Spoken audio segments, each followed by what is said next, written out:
Buenos días, estimados amigos, hermanos en la fe, que me siguen a través de mi canal YouTube Eden B. Petit. En esta mañana voy a tocar un tema muy interesante y les pido por favor que no se desconcentren con nada, porque es un tema que inclusive va a cambiar esa idea que tenemos acerca del día del juicio final. Cuando uno habla acerca del día del juicio final, mucha gente no creyente lo asocia con muchas cosas. Por ejemplo, hay una película de Neil Marshall que se llama El día del juicio final, donde entra una peste a Escocia y contagia al 90% de la población. Eso es terrible. Allí se forma un caos, muertes, enfermos, contagiados, desesperación, pánico. Pero 30 años más tarde, esta misma peste afecta a los ingleses y allí se ven a sus protagonistas luchando por enfrentar esta enfermedad.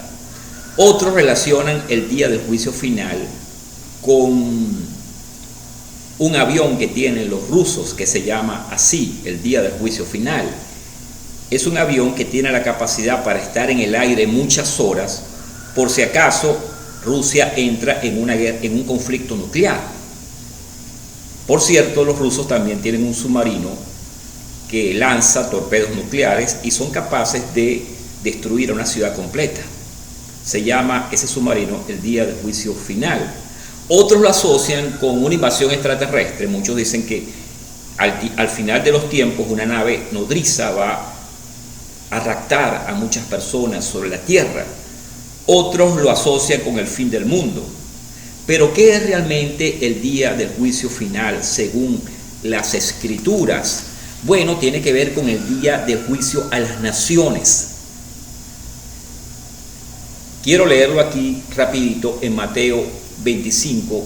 Présteme atención: cuando el Hijo del Hombre venga en su gloria rodeado de todos sus ángeles, se sentará en el trono de gloria que es suyo. Todas las naciones serán llevadas a su presencia y separará a uno de otros, al igual que el pastor separa las ovejas de sus chivos. Colocará las ovejas a su derecha y los chivos a la izquierda. Entonces el rey dirá a los que están a la derecha: vengan, benditos de mi Padre, y tomen posesión del reino que ha sido preparado para ustedes desde el principio del mundo. Porque tuve hambre y ustedes me dieron de comer, tuve sed y ustedes me dieron de beber, fui forastero y ustedes me recibieron en su casa, y anduve sin ropas y me vistieron, estuve enfermo y fueron a visitarme, estuve en la cárcel y me dieron de comer. Entonces los justos dirán: Señor, cuando te vimos hambriento y te dimos de comer, o sediento y te dimos de beber, cuando te vimos forastero y te recibimos, o sin ropa y te vestimos, cuando te vimos enfermo o en la cárcel y fuimos a verte, es la pregunta, interrogación. El rey responderá: en verdad os digo que en cuanto lo hicieron con alguno de los más pequeños de mis hermanos, a mí me lo hicieron. Luego irá a los que están a su izquierda: malvados, aléjense de mí y vayan al fuego eterno que ha sido preparado para Satanás y sus ángeles, porque tuve hambre y ustedes no me dieron de comer, tuve sed y no me dieron de beber, era forastero y no me recibieron en su casa, estuve sin ropa y no me vistieron, estuve enfermo y encarcelado y no me visitaron.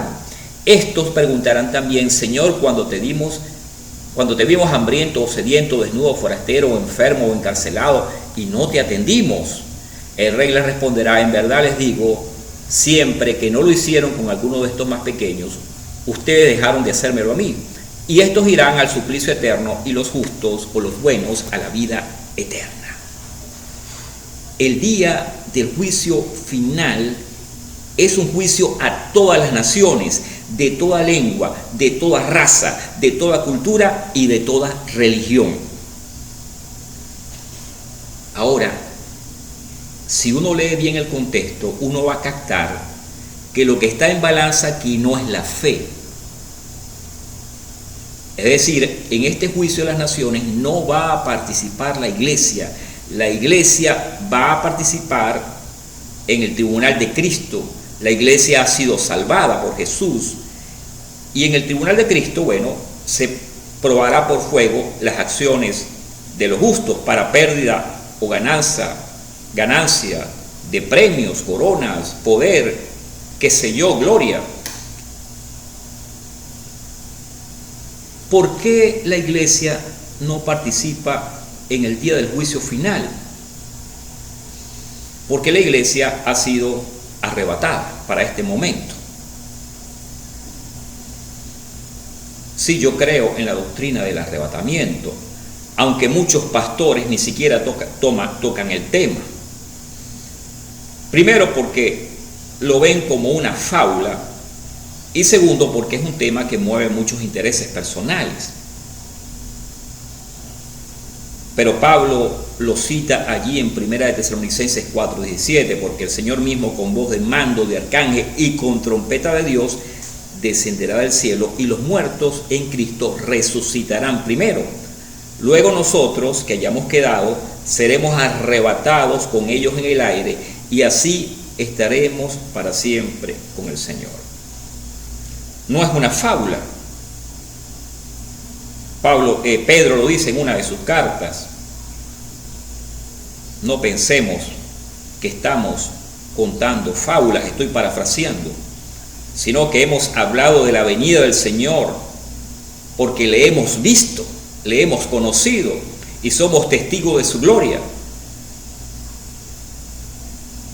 Entonces, no es la fe lo que se está poniendo en balanza en el día del juicio, es el amor y la caridad.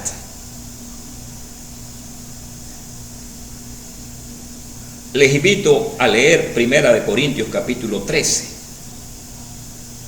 Pablo dice que nosotros estamos viendo a Jesús a través de un espejo, y ese espejo es la fe. No le hemos visto, pero hemos creído, le adoramos, le alabamos, le bendecimos, nos gozamos de su presencia porque le estamos viendo a través de la fe. Pero cuando venga Cristo y le veamos cara a cara, la fe no tiene sentido, la fe dejará de ser, porque nos estamos encontrando con la esencia del amor cara a cara. Y por eso Pablo cierra ese capítulo de 1 de Corintios 13 diciendo, y estos tres son importantes: el amor, la fe y la esperanza, pero el mayor de ellos es el amor. Y Jesús es la esencia del amor. Entonces no pensemos nosotros, mayormente los protestantes, que lo que se va a poner en balanza el día del juicio es la fe, es si se creyó o no en Jesús. No, es el amor y la caridad lo que se va a poner allí en balanza.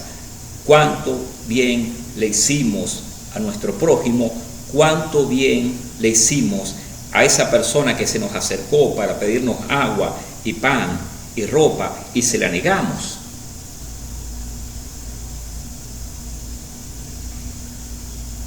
Ahora, en este juicio final, en este juicio a las naciones, el juez será Cristo.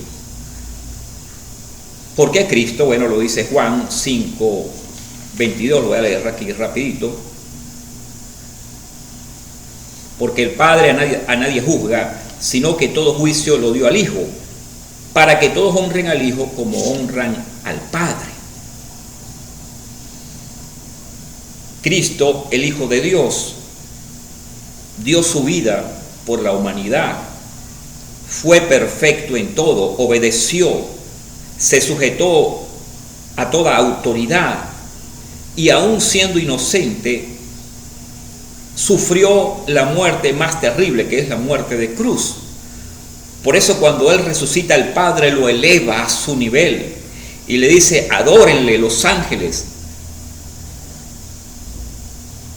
Y allí en Filipenses 2:9-11 dice que a Él se le dio un nombre, sobre todo nombre, para que en su nombre se doble toda rodilla de los que están en el cielo, de los que están en la tierra, de los que están debajo de la tierra, y toda lengua confiese que Jesús es el Señor. pero también los santos del Antiguo Testamento y del Nuevo Testamento serán cojueces con él. Serán jueces también. Y eso lo aclara Pablo allí en 1 Corintios 6:2. Allí había una situación donde cristianos tenían pleitos legales por asuntos comerciales, y algunos creyentes querían llevar a otros a tribunales no cristianos, por decirlo de alguna manera. Algunos dicen tribunales paganos, pero yo prefiero decir tribunales no cristianos. Y Pablo les exhorta y les dice: estimados hermanos, ¿no saben ustedes que nosotros habremos de juzgar a los ángeles?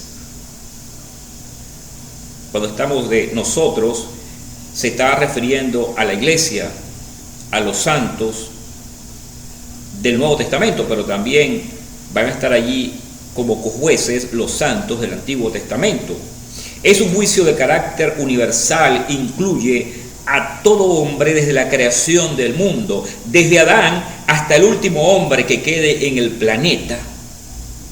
Cuando éste se extinga, será juzgado por Dios, de toda cultura, de toda lengua, de toda raza y de toda religión. Nadie puede escapar. No servirá de nada ir a otro planeta para escapar del juicio. Por cierto, hoy en día en estos últimos años se ha afianzado la carrera espacial, donde están los Estados Unidos, China y Rusia. Y esto tiene un objetivo de fondo.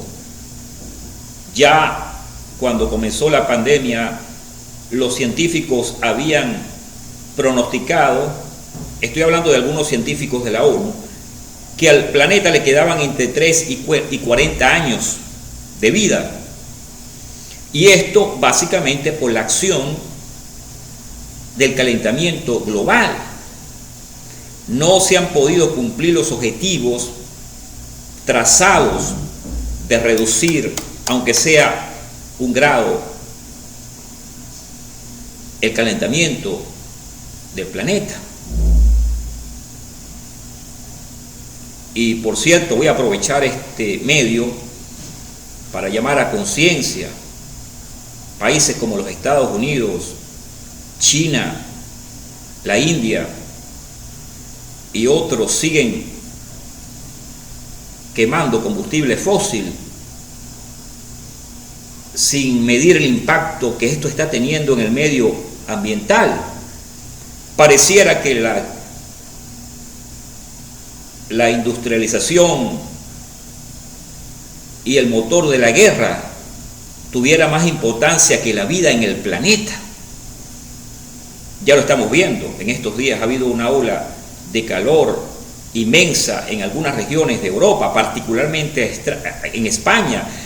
Personas han muerto por esta ola de calor y cada año será peor. Si los países que tienen en su poder el tema del calentamiento global no toman conciencia, no sé qué vamos a hacer.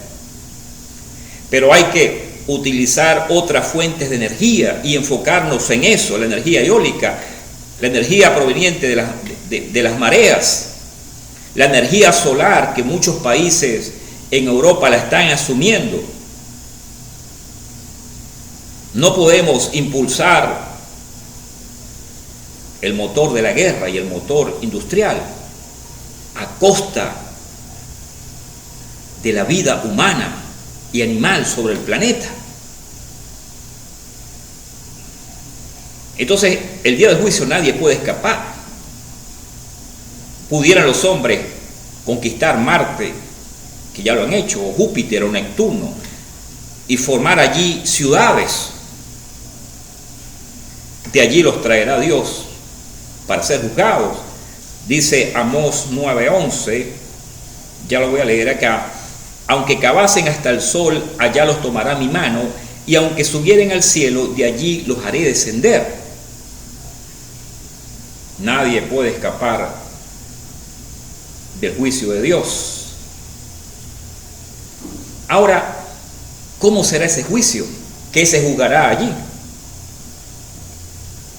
Bueno, en primer lugar, según el libro de Sabiduría, capítulo 4, los hijos denunciarán las uniones culpables de sus padres. Yo quiero decir algo antes de seguir adelante, y debí decirlo al principio. Cuando uno como comunicador cristiano aborda estos temas,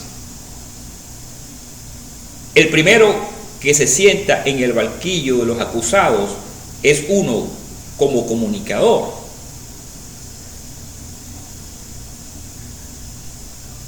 Porque la palabra de Dios es viva y eficaz y más penetrante que espada de dos filos, que penetra hasta entrar por los tuétanos, el alma, las coyunturas, y discierne las intenciones del corazón. Me costó desarrollar esta temática, porque repito, el primer confrontado es uno como comunicador. No podemos dar lo que no tenemos, no podemos tener autoridad moral sobre un tema si no lo estamos viviendo. Entonces, así es la palabra de Dios. Decía que lo primero que va a suceder allí es que los hijos de uniones culpables, es decir, aquellos nacidos fuera del matrimonio, juzgarán a sus padres. Por eso es importante, y la Biblia nos enseña, a tener una paternidad responsable, a tener una maternidad responsable. Si fuimos responsables de tener una relación sexual con alguien fuera del matrimonio o siendo solteros, y la mujer sale embarazada, tenemos que también ser responsables para recibir ese hijo y alimentarlo. Es fácil pagar $3,000 y que saquen esa cosa del vientre.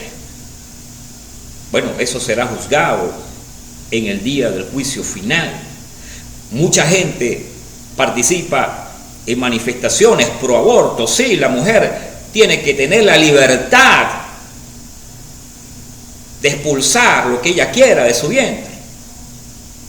Bueno, no es cualquier cosa lo que está allí.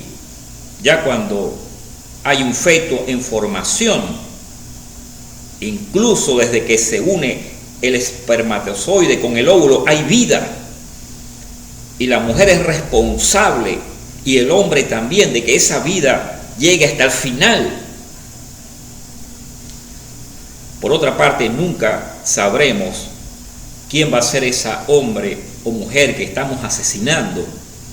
Pudiera ser un diputado de nuestra nación, pudiera ser un pastor, un sacerdote, o un maestro, o un bombero, o un policía. Entonces, eso será juzgado. Por cierto, yo quiero decir algo, porque quizás algunos hermanos protestantes dirán, bueno, pero que este hombre está tomando un libro que no está inspirado.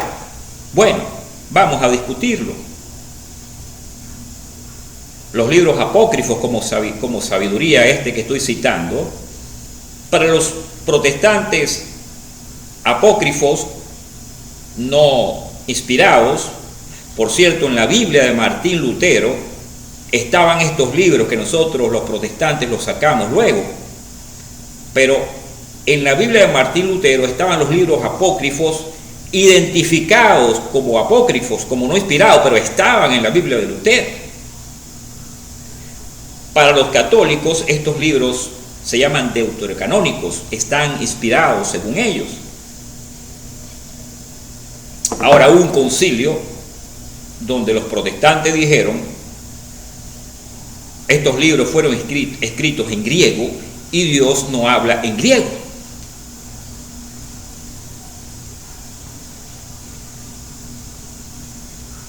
pero yo leo estos libros y cada vez que los leo me nutro, siento que Dios me está hablando cuando leo estos libros. Por cierto, para muchos teólogos protestantes, los libros apócrifos es un eslabón entre el Antiguo y el Nuevo Testamento. Muchas cosas que están oscuras allí en el Nuevo Testamento las podemos entender es a través de los libros apócrifos.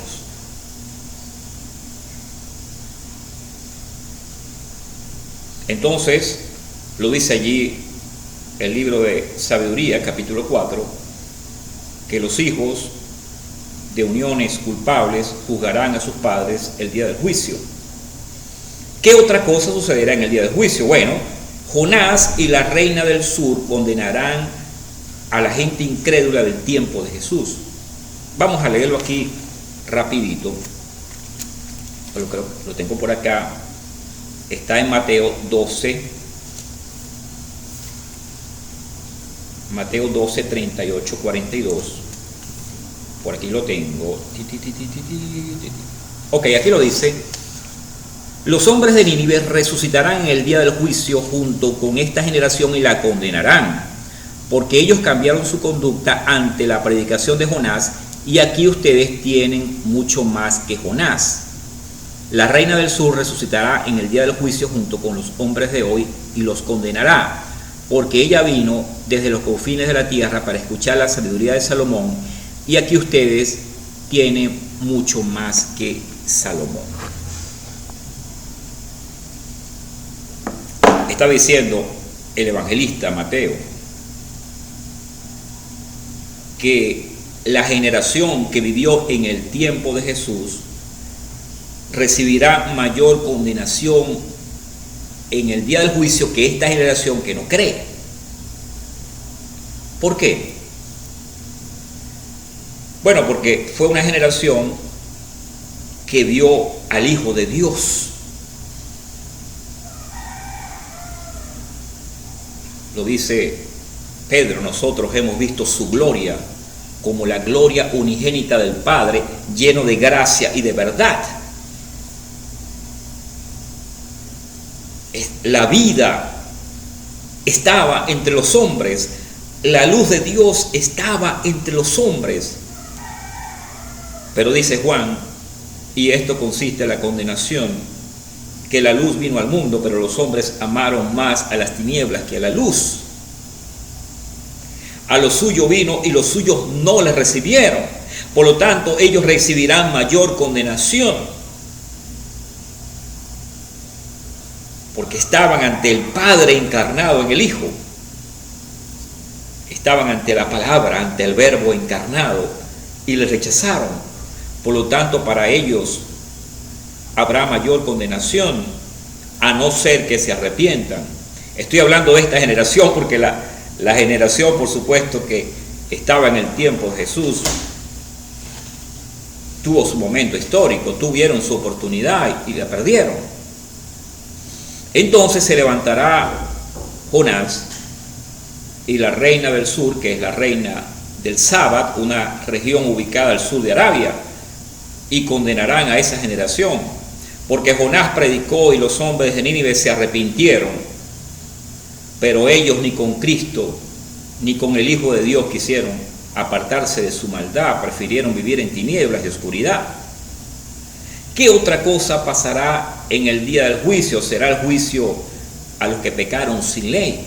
Romanos 2:2, los que sin ley pecaron, sin ley perecerán. Los teólogos hablan de una dispensación, la dispensación de la gracia que va desde Adán hasta Jesús. Esa dispensación no conoció ley, porque la ley vino con Moisés. Ahora, aún así serán juzgados por su conciencia. Hace poco se han descubierto tribus nómadas y los antropólogos han podido con sorpresa ver que estas tribus tenían su propio código moral.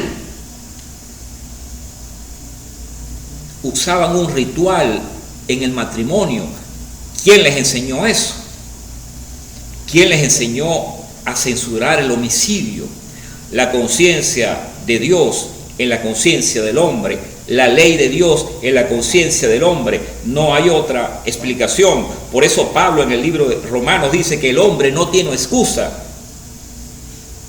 porque la creación es una evidencia de la manifestación de Dios. Dice el hombre necio, no hay Dios.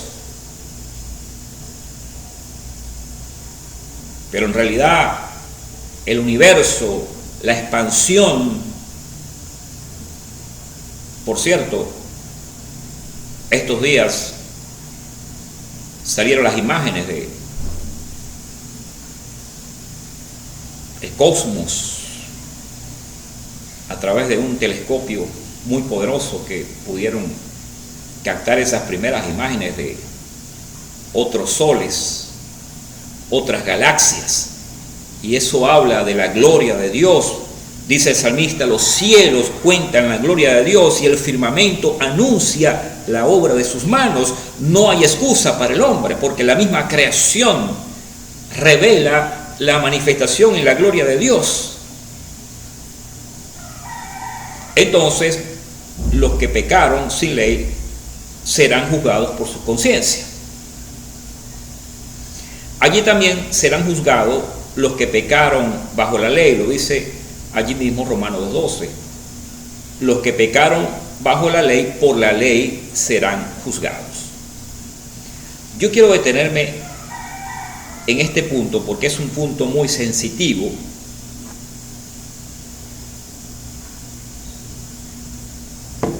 Pablo le escribe a los romanos porque los gentiles creyentes, es decir, aquellos que no eran judíos, se creían superior a los judíos creyentes. Y Pablo le dice, ya un momento, vamos a poner la cosa en perspectiva. Judíos y gentiles están bajo el juicio de Dios. Por cuanto todos pecamos, todos estamos destituidos de la gloria de Dios. Ahora eso es un desafío para aquel que se apoya en la ley. Porque el problema de confiar en la ley es que si uno violenta una sola norma, es culpable de todo. Si yo violento un mandamiento, soy culpable de violentar todos los mandamientos. Entonces no hay hombre que pueda cumplir toda la ley.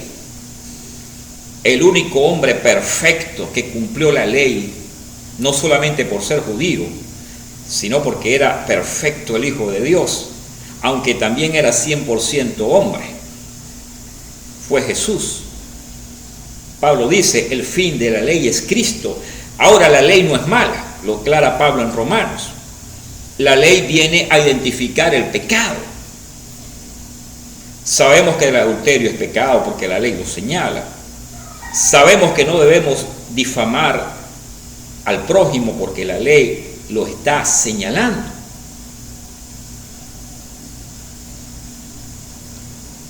Entonces Pablo allí, la carta de los romanos, él la escribe con esa intención de demostrar que tanto judíos como gentiles estamos bajo juicio.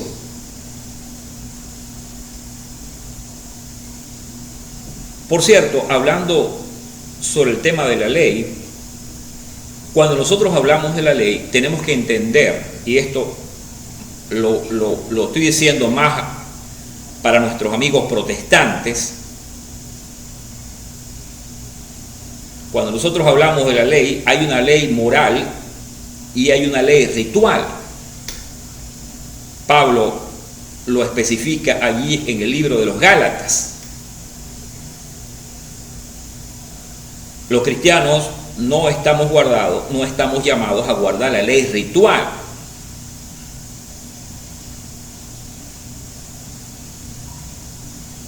Pero estamos llamados a guardar la ley moral de Dios, y aquí es donde muchos se equivocan. Sí, yo creo en Cristo, amén. Él me salvó, amén. Y dice la Biblia, el que cree en el Hijo tiene la vida, el que no cree en el Hijo no tiene la vida. Por fe somos salvos, dice un canto. Pero también dijo Jesús, el que me ama, mi palabra guardará. Se lo decía estos días a un amigos. El creer en Jesús tiene implicaciones morales y éticas. Hay mucho fanático hoy en día.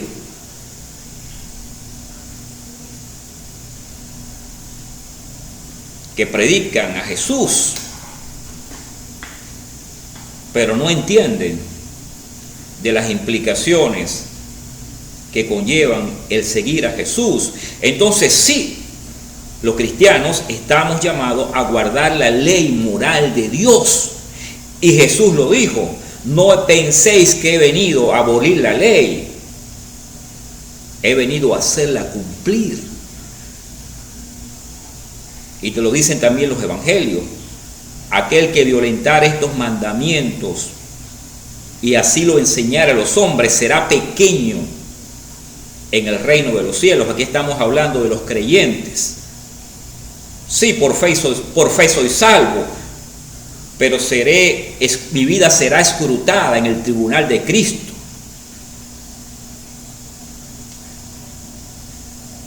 Hay que tener cuidado con lo que uno enseña.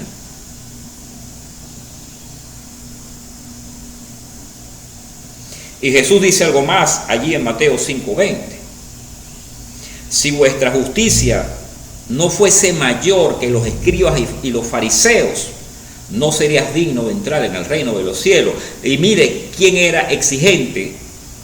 Nadie como los escribas y los fariseos. Ellos tenían como 615 normativas. Pero la mitad de esas normativas tenía que ver con mandamientos de hombres, con costumbres. Y obligaban a sus discípulos a hacer estas cosas. Una vez juzgaron a Jesús porque sus discípulos comían con las manos sin lavar. Y Jesús los confronta y les dice, hipócritas, ustedes no saben que lo que entra por la boca sale a través del vientre y es echado en la letrina. Y lo aclara, lo que contamina al hombre es lo que sale del corazón, los hurtos, los homicidios, los adulterios, las fornicaciones, la ira, la contienda, la envidia. Esas cosas salen del corazón y contaminan al hombre. Entonces, los cristianos estamos llamados a guardar la ley moral de Dios y por eso seremos juzgados.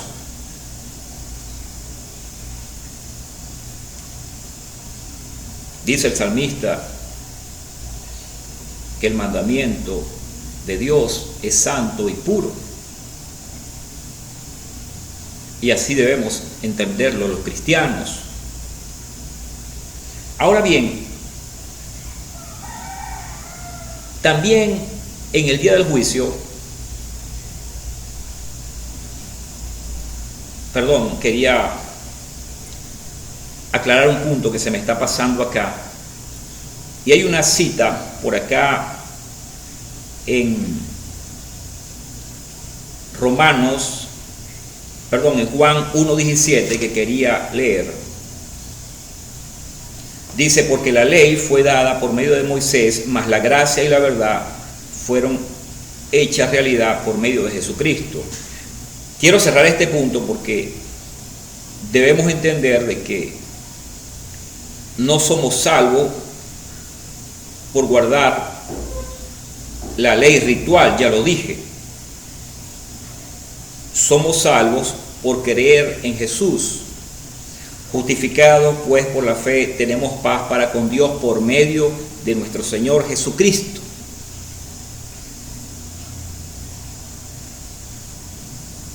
Entonces ciertamente el creer en Jesús, el creer en su sacrificio, que Él murió en la cruz, pagó por mis pecados y resucitó, demostrando su poder sobre la muerte y su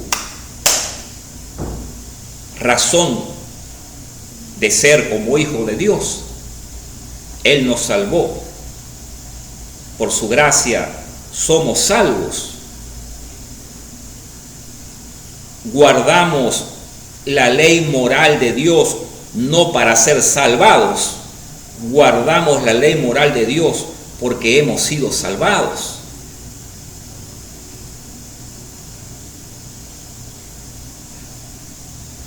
Entonces, Jesús lo aclaró, repito, no penséis que he venido para abolir la ley moral, he venido para hacerla cumplir.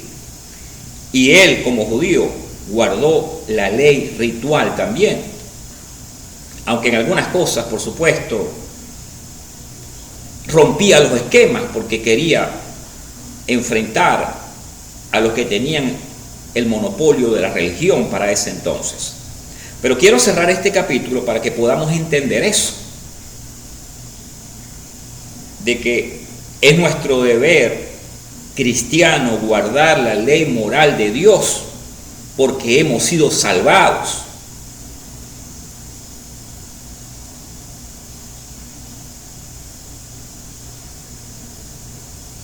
Sigo adelante.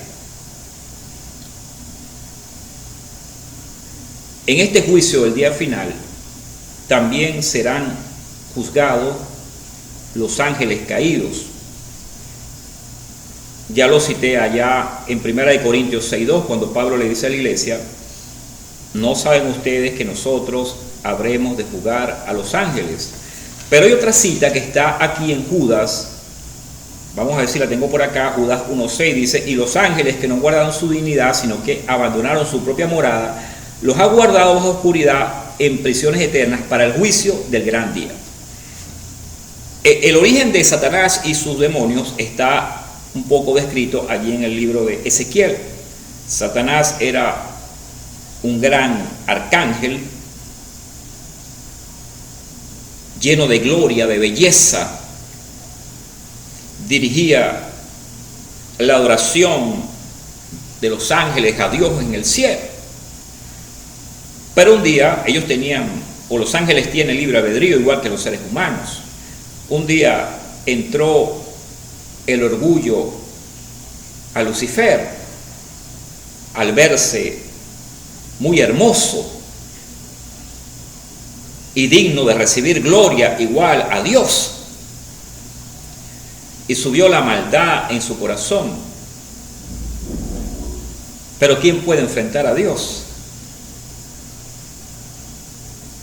Y Dios lo arroja a la tierra. Por supuesto, estoy hablando de la tierra al principio, cuando era un caos, cuando estaba desordenada y vacía. Y Satanás arrastra una millonada de ángeles de distintas categorías. Y Lucifer se convierte en Satán, y los ángeles de menor categoría se convierten en demonios. De tal manera que el mundo espiritual es real, es muy real. Si Satanás y los demonios no existieran, no habría violencia en el mundo. ¿Qué lleva a un muchacho a armarse de un arma de guerra y disparar a mansalva contra sus compañeros de estudio? Satanás. Lo dijo Cristo, Él vino para matar, hurtar y destruir. Por eso es que los cristianos tenemos una gran responsabilidad donde trabajamos, sobre todo en esos espacios donde vienen muchos niños y adolescentes, y es orar pidiendo cobertura y protección por las personas que Dios pone bajo nuestro cuidado. De igual manera, en una oficina, en un barco, en un avión, cada vez que usted se monte en un avión, ore por los pilotos, ore por los pasajeros, porque no sabemos quién va en ese avión y con qué intención. Y la oración poderosa derrumba, desarma, desactiva toda operación de las tinieblas. Dice la palabra que nuestras armas son poderosas para destrucción de fortalezas, pero a veces andamos los cristianos pendientes de negocios, de hacer dinero. Eso es importante. Pero el día que nos toque partir, todo se quedará allí. Yo pudiera tener mi cuarto lleno de, si fuera un hombre rico, pudiera llenar mi cuarto lleno de lingotes de oro. Pero el día que me toque partir, todo se quedará. Le quedará a otros bienes que nunca pude disfrutar.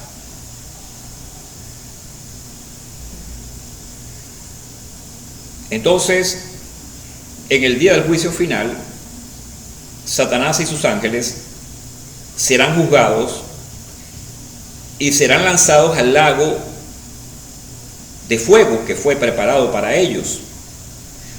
No pensemos, estimados amigos, que el infierno y el lago de fuego se creó para los seres humanos. Y si ustedes han escuchado a algún evangélico o algún católico enseñar eso, no se lo crean. Dios tuvo buenos pensamientos con el ser humano. Dios tiene buenos pensamientos contigo. Él dice: mis pensamientos son más elevados que tus pensamientos. Él proveyó en la cruz un sacrificio, se dio a sí mismo como cordero para que nosotros creamos en Él y seamos salvos de la ira venidera y evitemos pasar por el día del juicio final. Eso es amor.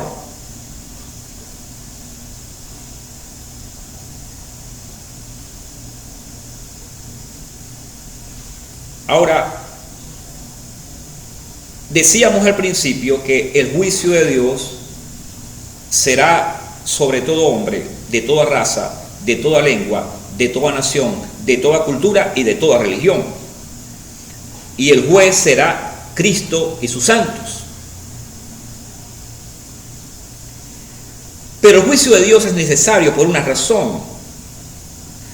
Muchos mueren en su maldad sin ser pasados o procesados por tribunales humanos.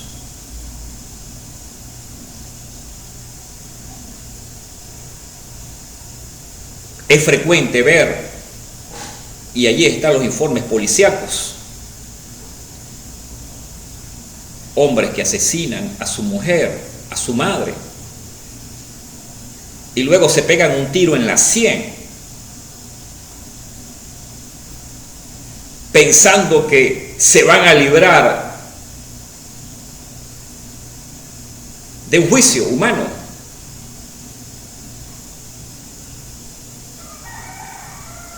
Pero serán juzgados por Dios en el día final. Dice Apocalipsis 20:12 que los libros fueron abiertos. Nuestra vida se está escribiendo a diario. No importa cuán religiosos seamos, no importa a cuál denominación cristiana pertenezcamos, no importa si somos apóstoles o pastores o sacerdotes o ministros, nuestra vida está siendo escrita a diaria por Dios. Y si no nos arrepentimos de corazón, seremos juzgados en el día final por Dios. Y allí será el llanto y el rugir de dientes, como lo dicen los evangelios. No quisiera hablar de esto porque es algo que me enferma, pero se ha perdido el temor de Dios. Hombres impulsados por la codicia se disfrazan de religiosos y usan el poder religioso para manipular y controlar y sacar provecho de las personas. Si usted anda en esa onda, arrepiéntase, porque le espera el juicio de Dios. Terrible aquel día.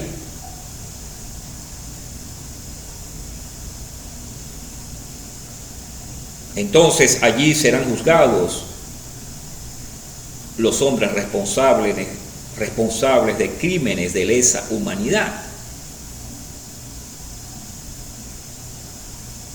que por razones distintas no pudieron ser juzgados en un tribunal humano, bien sea porque murieron o se dieron a la fuga o se protegieron. Serán juzgados por Dios en el día final. Los criminales que se han suicidado para evadir el juicio, ya lo dije, serán juzgados por Dios en el día final. Las víctimas de violaciones, esclavitud sexual, tráfico de blancas, esas personas que lloran el dolor del abuso,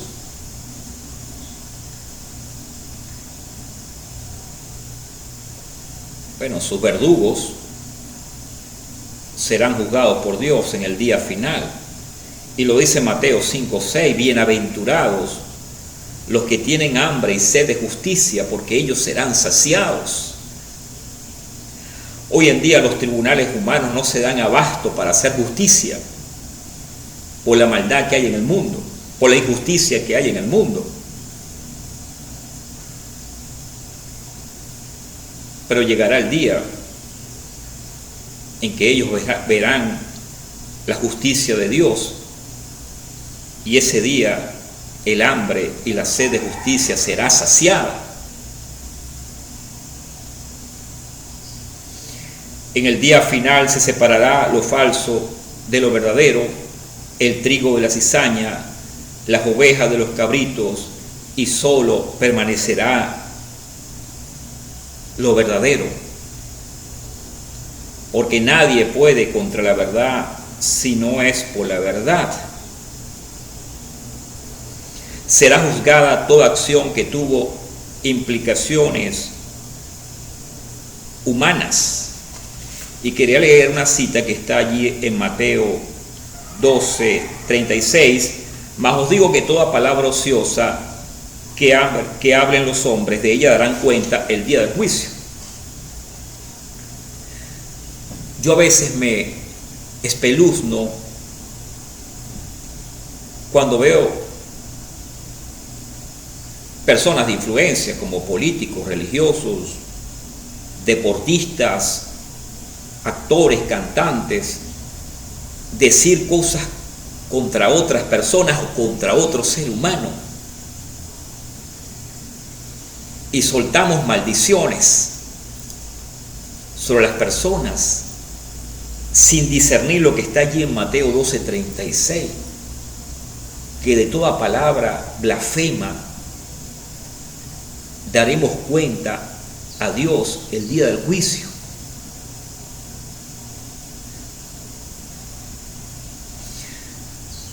Yo me salí hace un año de TikTok, porque cada vez que entraba eran mujeres desnudas, mostrando el alma allí, no sé con qué intención. Pero C. Lewis, un escritor protestante de finales del siglo XX, él decía que cuando hacemos acciones para despertar la lujuria de uno o del otro, estamos pecando contra la castidad. Y yo voy a agregar algo más, y de eso daremos cuenta el día del juicio, a no ser que haya un arrepentimiento, y a través de este mensaje que estoy predicando usted se da cuenta de que está haciendo mal y diga: Dios, perdóname. Le aseguro que cuando usted haga eso, usted puede tener la seguridad de que recibirá el perdón de Dios y no irá a juicio. Pablo lo dice en una de esas cartas: ninguna condenación hay para los que están en Cristo Jesús, no los que andan conforme a la carne, no los que andan confiando en la ley ritual, sino los que andan en el Espíritu. Porque la ley de vida, dice Pablo, me ha librado de la condenación. Porque la ley del Espíritu de vida en Cristo Jesús me ha librado de la condenación de la carne y de la ley.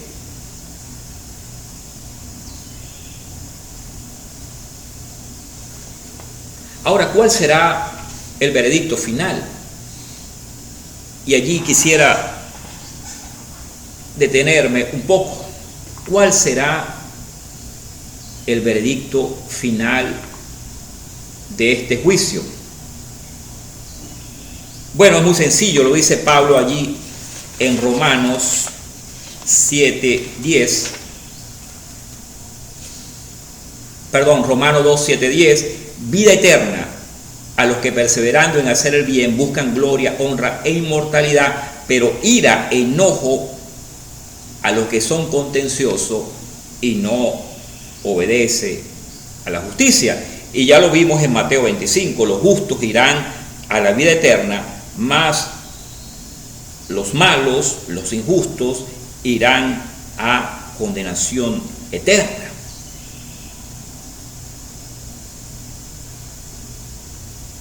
Terrible será eso, acostarse, dormirse y despertar en una inmensa oscuridad por toda la eternidad. Así es el infierno. Más allá de que haya candela o no, eso lo sabe Dios. A mi criterio, es un lugar oscuro donde las almas constantemente maldicen a Dios por haberles condenado, y hay odio y rencor. Yo no quiero imaginármelo. Y oro por mi familia, y oro por mis amigos, y oro por mis compañeros de trabajo, y aunque algunos me tengan como un fanático, yo les seguiré hablando de Jesús, porque les amo. Y si yo predico de esto por las redes sociales, es porque no quiero que nadie de mis contactos, inclusive de personas que no conozca, vayan a ese lugar de suplicio eterno. Y por eso Dios se humanó en Cristo. Y Jesús lo dijo: no piensen ustedes que yo he venido a condenar a nadie. Yo he venido para que por mí ustedes sean salvados.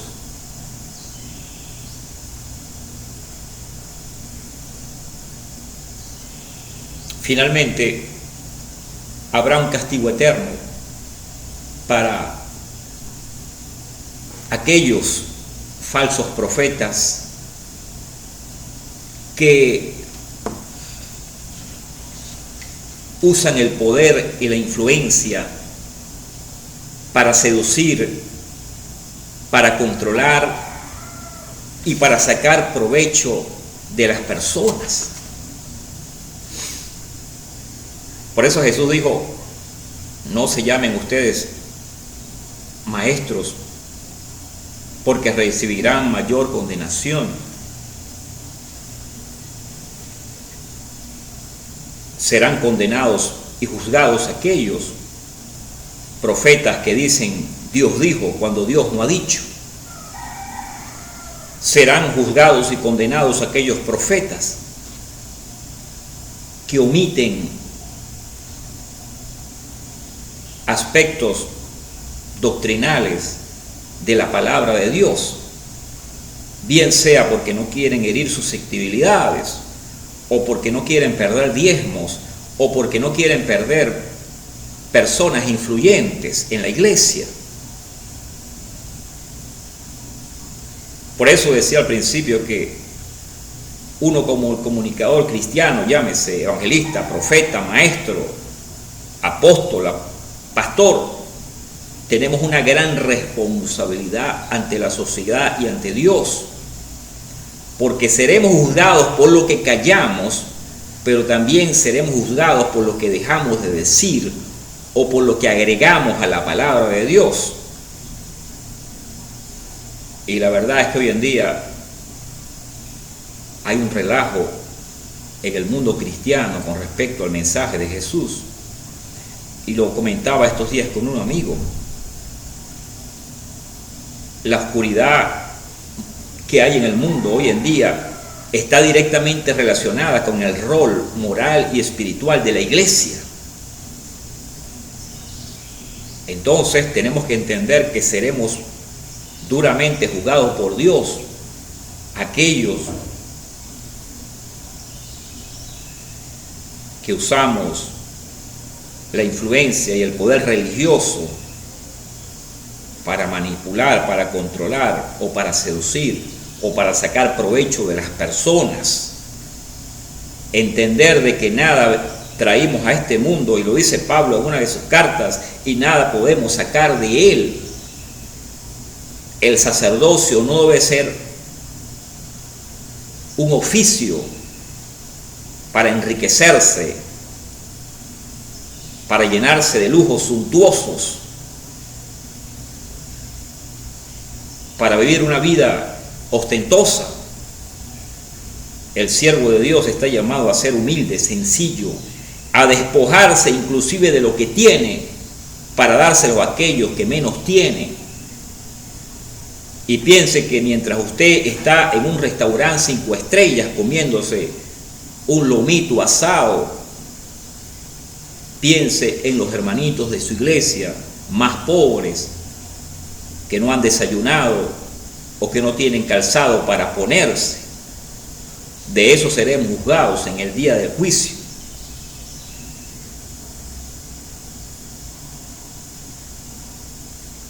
Serán juzgados aquellos que dan una interpretación personal a las Escrituras. Yo quiero cerrar con 2 anécdotas.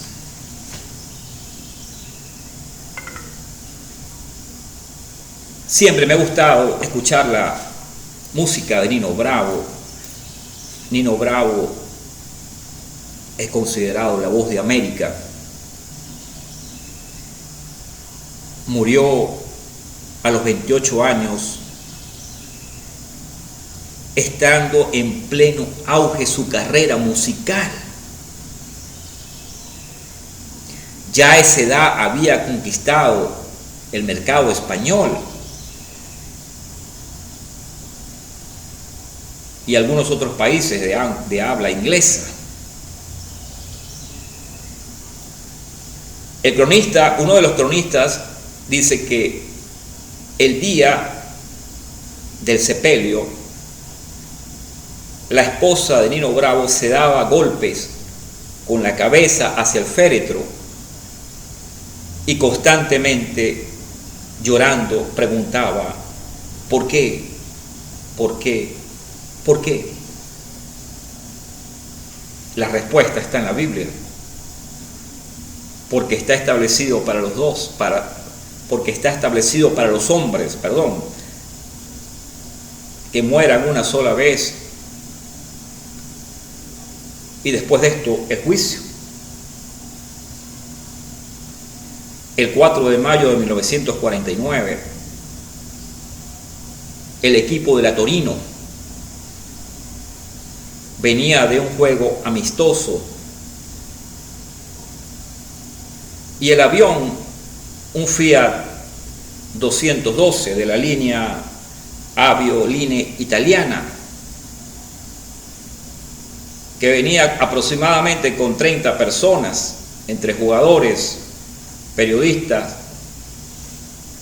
personal de tripulación, personal de cabina, El avión aterriza en Barcelona. Allí echarían combustible y los jugadores y el personal empezó o aprovechó el tiempo para almorzar. Luego despegaron a eso de las 3 de la tarde a Ciudad Piamonte, allí al norte de Italia. Esos jugadores venían cargados de sueños, de ilusiones, reencontrarse con la familia, con amigos, con seres queridos, pero también reencontrarse con su pueblo, los italianos, por cierto. L'italiano è un popolo molto nobile, qué nobles son los italianos, tengo un alto concepto de ellos, porque me consta que son gente trabajadora y honesta y muy alegre. Los italianos son muy alegres, de verdad, me gustan algunas de sus canciones románticas. Entonces el avión sale de Barcelona y se dirigía a Ciudad Piamonte. 30 minutos antes del aterrizaje, la torre de control había avisado que había mal tiempo y que las condiciones para aterrizar el avión no eran las más favorables. Pero la verdad es que todos en el avión estaban cansados, era un viaje demasiado largo. Y los pilotos decidieron aterrizar el avión. A escasos minutos de que las ruedas del avión tocaran el aeropuerto, el avión da un giro horizontal hacia la izquierda y se estrella contra la base de la colina de Superga.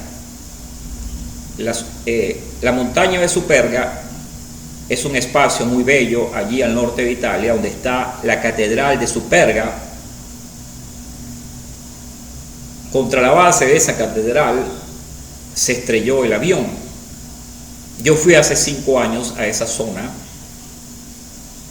y me enteré del accidente porque cuando uno llega allí a la base de la colina están las fotografías de todos los jugadores, de todos los que murieron. Y cuando uno está en el lugar, uno es invadido de una nostalgia profunda, porque nos imaginamos el impacto y de cómo murieron esas 32 personas, y uno dice, Dios mío.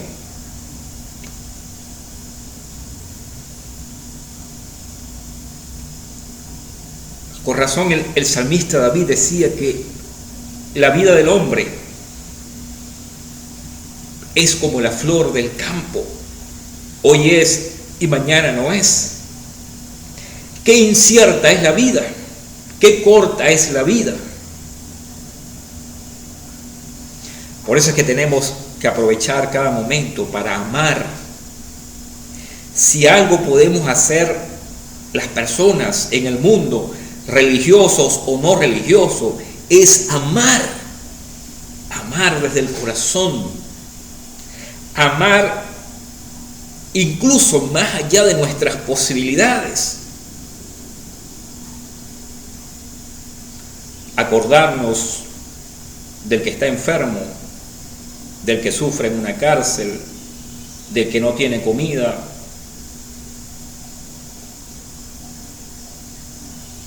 pero también amar al que tiene. Incluso Jesús dijo, amar inclusive a nuestros enemigos. Porque cuando empezamos a hacer pequeñas acciones a favor de nuestros enemigos o a favor de los que nos adversan, terminamos amando a esas personas. Por eso es que la guerra no tiene sentido. La guerra es la locura, es el caos. Matar seres humanos. El Corán dice, el que mata a un hombre es como si matara a la humanidad.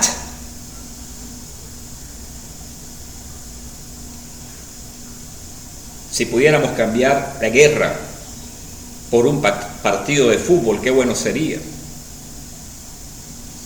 Si pudiéramos cambiar la guerra por un intercambio de regalos, qué bueno sería.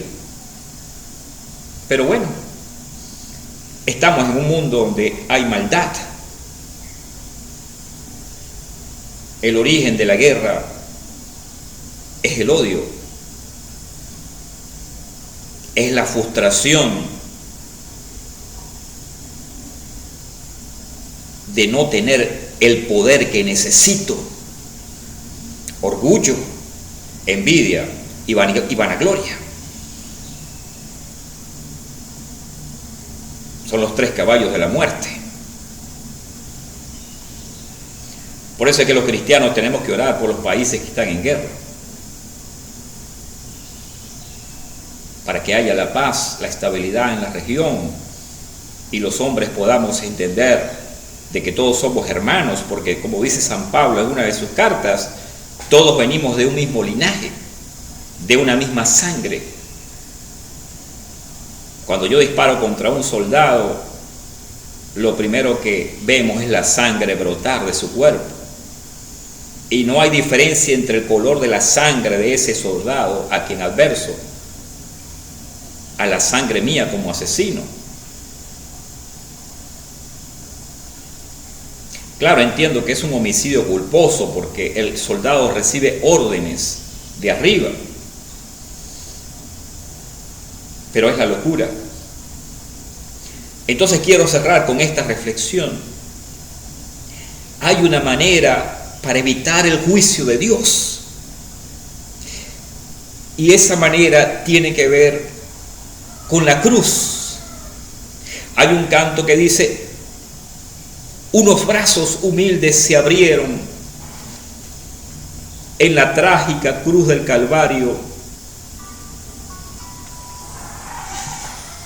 para dar salvación al más vil pecador.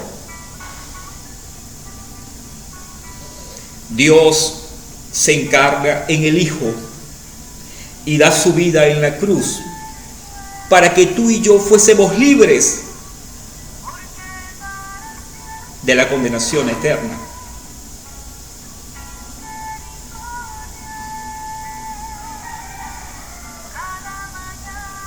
Porque de tal manera me amó. Porque de tal manera amó Dios al mundo que ha dado a su Hijo Jesucristo, para que todo aquel que en Él crea no se pierda, mas tenga la vida eterna. Y dice el profeta Isaías: si vuestros pecados fuesen como la grana, vendrán a ser como nieve, y si fuesen rojos como el carmesí, serán como blanca lana. El cristianismo no es un cuento de fábulas. El cristianismo es una forma de pensar que tuvo sus raíces en la cruz del Calvario, cuando la sangre de un hombre inocente fue derramada por mi culpa, por mis transgresiones, por mis rebeliones. Yo debí ir a la cruz porque yo violenté sus estatutos, porque yo violenté sus mandamientos, porque yo le escupí, yo le rechacé. Por cuanto todos pecamos, todos estamos destituidos de la gloria de Dios. Pero de tal manera me amó que derramó su vida y su sangre en la cruz del Calvario.